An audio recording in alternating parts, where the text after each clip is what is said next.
It is 1876 in Mexico City. The election has brought Diaz into power. Dear Mexican citizens, thank you for electing me as your next president. Let me tell you a little something about myself. I was born a mestizo into a family that dealt with a lot of poverty. Then I joined the army and fought major battles, which ranked me up and brought me to the position I am in today. I promise to turn this country into a world power. What policies are you going to use to ensure prosperity in this country? I'm going to attempt to establish a strong centralized government to help boom this country's economy. It has been 25 years since Diaz has been elected. Let's see how he's managed the country. Diaz created an economic boom by allowing foreign investment to develop Mexico's vast resources.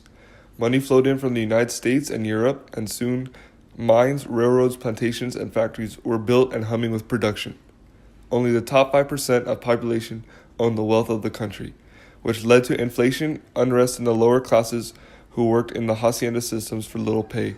He maintained his authority through corruption in the form of rigged elections and suppressing his political opponents.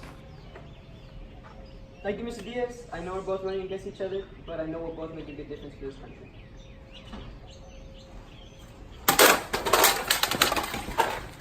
After many years of rigged elections, a new contender has risen. He goes by the name of Francisco Madero. I need some help, compadre. For what? I'm recruiting some military strategists for the war that's coming up. Está bueno. I'll see if my good friend Pascual Orozco will help. I heard you guys need some help. Down south in Morelos, Emiliano Zapata started his own uprising to break the hacienda system. His supporters practiced guerrilla warfare and would be known as Zapatistas. We're going to take over the city of Cuartel and drive Diaz out of power. Will you help me? What's in it for us? The land we conquer will be redistributed to us.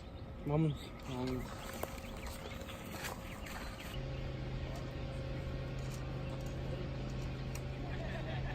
We are going to ambush them.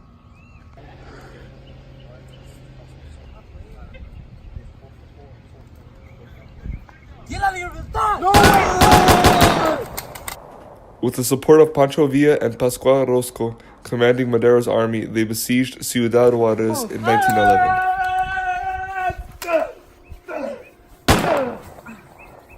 We did it! Yes! After this battle, Diaz died in exile. Madero was soon to be president of Mexico. 16 months later, Orozco revolts against the government of President Madero. On March 3, 1912, Orozco decreed a formal revolt where he smashed Madero's army during several engagements. Go stop Orozco's rebellion. Yes, sir. Attack! Go get me Pancho Villa. Sir.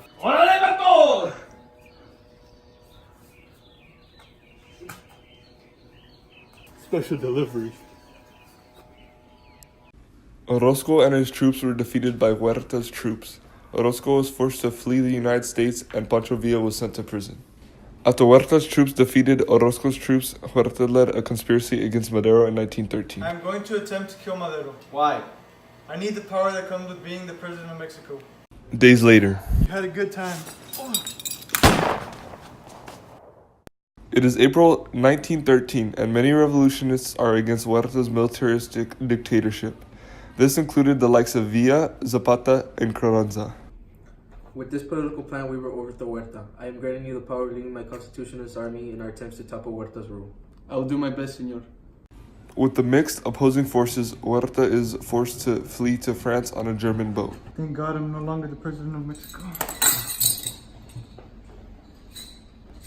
On February 5th, 1917, the Mexican Constitution was ratified and is the current constitution in I can place. tell from your sweating faces that it's very hot in here, so let's just get through this.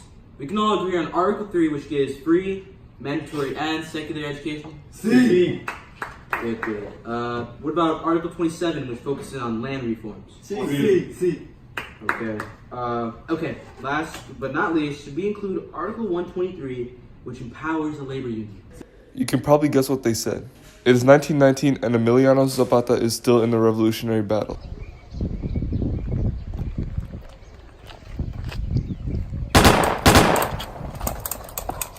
Don't let me die like this. Say I said something. I convoke a constitutional convention to uphold and respect the liberal constitution of Mexico of 1857. We want a land reform implemented into the new constitution. Man, these guys are right. I'm going to join them even if it means breaking from Carranza. I am going to run for president. Vote for Obregón. Man, I hate this guy. I'm endorsing his opponent, Bonillas. Carranza falsely accuses Obregón of an uprising and forces him to flee as a railroad worker in disguise. Obregón goes to Sonora and makes a declaration saying that Carranza used public money to help Bonillas win.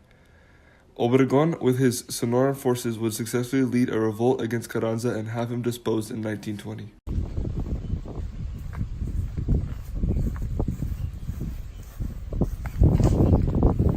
Let's sleep here.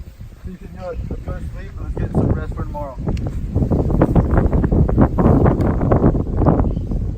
He's there. ¡Oh! ¡Licenciado! Creo que me quebraron la pata. After 10 years of fighting, Obregón is elected president. Do you solemnly swear that you will faithfully execute the office of the President of Mexico? I solemnly swear to faithfully execute the office of President of Mexico. With this being said, I present you your new President of Mexico. After Obregón was elected president and the fighting had stopped, the revolution was finally over.